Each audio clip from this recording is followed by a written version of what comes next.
ဒီနေ့ကော်ပီတောက်နဲ့ဝက်3ထပ်သားကြော်စားမယ်နော်အိုးပူလာရင်စီထည့်ပါမယ်စီပူလာရင်ကြက်သွန်ဖြူနောက်စိမ့်ထားတာကိုအရင်စီတက်ပါမယ်ကြက်သွန်ဖြူလေးအနီရောင်တန်းလာပြီဆိုရင်တော့ကျွန်တော်တို့လှီးထားတဲ့တဝက်3ထပ်သားကိုထည့်လိုက်ပါမယ်ဝက်3ထပ်သားကိုကျွန်တော်အရင်ကြော်လိုက်ပါမယ်နော်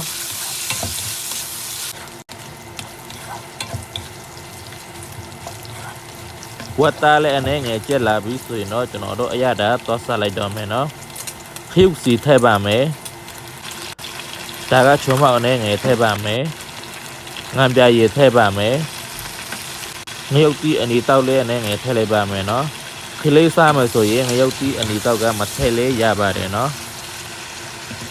ပြီးလို့ဒါကကြာညှို့အနေငယ်ထည့်ပါမယ်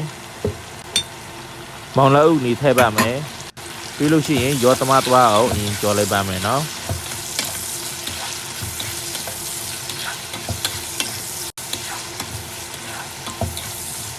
မောင်လာအုပ်နေလေအနေငယ်ချက်လာပြီဆိုရင်တော့ကျွန်တော်တို့ကော်ပီတောက်ထည့်ပါမယ်ပြီးလို့ရှိရင်ရောသမားသွားအောင်ငွေပေးရပါမယ်နော်ဒီဟင်းပွဲကတော့ကလေးလေးကြိုက်လူကြီးလေးစားကောင်းတဲ့ဟင်းပွဲပေါ့နော်ဒီနေ့ကတော့ဒီတိုင်းပဲစိတ်ကူးပေါက်ပြီးတော့ဒီတိုင်းပဲချက်စားလိုက်ပါရဲ့နော်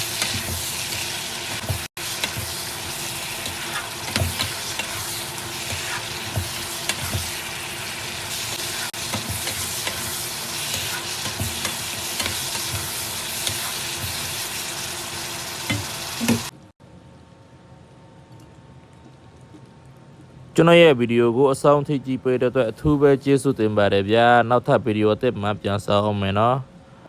အော် YouTube မှာလည်း Subscribe မလုပ်ရသေးဘူးဆိုရင် Subscribe လုပ်တော့ပေးဖို့တောင်းဆိုချင်ပါတယ်နော် Bye bye